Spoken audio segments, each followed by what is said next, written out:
Chapter 2 of You Call That a Costume by Eddie 13. Cinderella didn't have this kind of problem. In a flash of purple light, Sunset, Twilight, and Spike. We get here! Spike asked. I cast a teleport spell, and this was the first thing that came to my mind. Twilight explained before getting panicky. But never mind that now. Sunset, what just happened?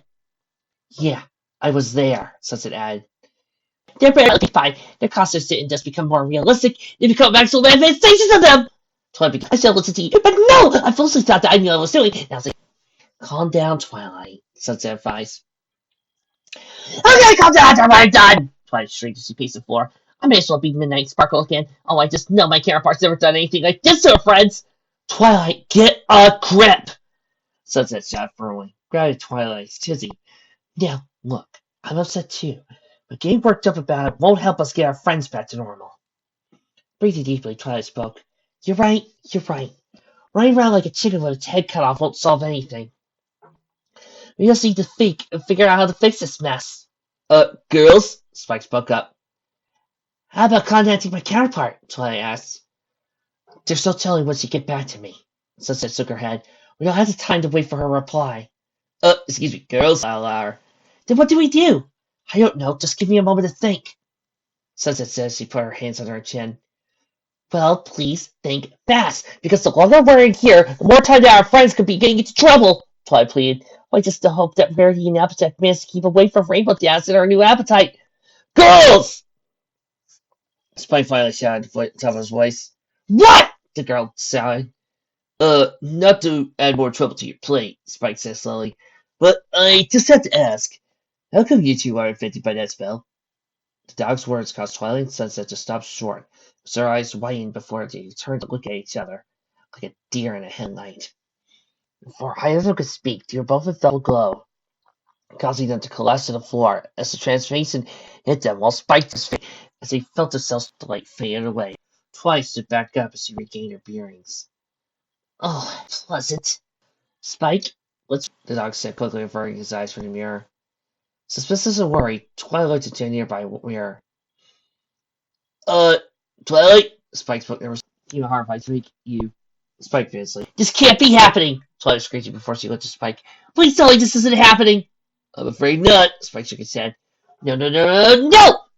Twilight raised. Please, anything but this. I know what I said, but I didn't mean for it to be taken seriously. She looked over at the girl who wasn't getting her bearings. Sunset! What? Sunset said, disoriented, before she looked over to her friend. Her eyes wide as she realized she was. I've become Midnight Sparkle! Twilight cried. Her body seemed to indeed transform into the form she had taken during the friendship games. What am I going to do? Sunset made ready to calm Twilight when she finally took notice of herself. Her robes had become more grandeur, like a genuine wizard's coat. Taking the top hat of her head, she saw it seemed to have a majestic blue glow about it, feeling a dread building up in her. She nervously took hold of the beard that was hanging from her chin, gave it a good touch, comfort. Ah! She screamed, I've got a beard. She covered her mouth with a sagely voice. I have a big like a banshee. I'm a horrific she-demon again. I'm going to tear the entire world apart. My cell is lust for power. Spike said tentatively. Just the case. How come you guys haven't started doing that yet? The question brought Twilight short. Indeed, she was still acting like a regular self, and firing rebel membrane to reach Equestria like form again. I don't know, she said in honest confusion. She conveniently changing into this form would cause me to go on a rampage. Because you're not the same person as you first became Nightmare Sparkle. Sunset, you changed. Your development has given you clarity, thus allowing you to resist the urges you succumb to when you initially are overwhelmed by that power. She elaborated in a wizardly manner. Eyes wide, I say that. She shook her head. Anyway, you're not going crazy with power this time. Okay, Twilight said, and leave when I change back to normal. Likewise. Sunset says he held up her new facial feature, but the spirit's not working for me. Just who are you supposed to be anyway? Spike felt the need to ask. So the beard, Sunset explained half-heartedly. The greatest unicorn wizard to ever live. She trailed off, eyes widening in realization. Wait, that's it. The spell made us since we were dressed as. Since I was dressed as Starswell, the spell's caused me to challenge him. I'm a manifestation! Okay, good for you, Twilight said dryly.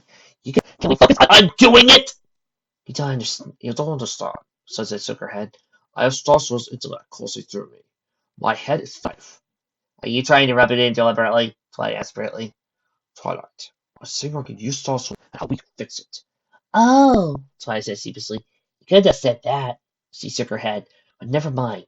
I want to get out of this fight as soon as possible. And I need to think of how. Well, you weren't there. You saw what happened. I tried to make our costumes more real looking. My spell began to falter, but Felicity kept going. Since I thought out loud. The spell you're going for was obviously a common spell, but I ended up performing a transmutation spell instead. Those two spells are completely different spectrums. Well, it would help if I mentioned I was thinking about the costumes being as lifelike as possible, Twilight offered. Anything else? Since it asked. Well, I figured the stronger the spell, the better the look, so I tried to put as much magic as possible into it. That explains why the spell would explode, says it surmised. Too much power and it caused an overload. But I still don't know how the spell went wrong.